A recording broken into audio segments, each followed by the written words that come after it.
Hello friend, कैसे हैं।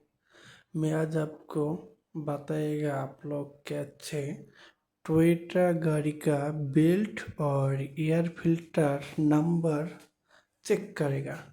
तो पहले आप लोग पार्ट्सवर्क का वेब पेज में आएगा। देन टोयोटा गाड़ी तो होगा तो टोयोटा का मूल का नंबर ऐसे सर्च करो। सर्च करने के बाद ऐसे आ जाएगा एक कोरोला गाड़ी है। बाद में पहला वाला ऑप्शन इंजन में आपको रहना होगा। बाद में नीचे में आ जाओ, सॉरी डाउन। नीचे में आने के बाद तो वो देखो बेल्ट का ऑप्शन है, उधर में क्लिक करो। बेल्ट आ गया, बेल्ट का वो नंबर है, उधर में क्लिक करो।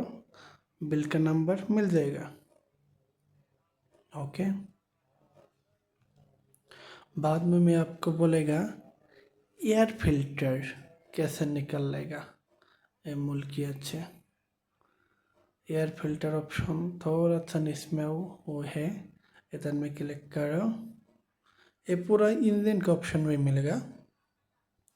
Then air filter option click, मिल गया। आप लोग न्यू वीडियो चाहिए तो सब्सक्राइब करो मेरा यूट्यूब।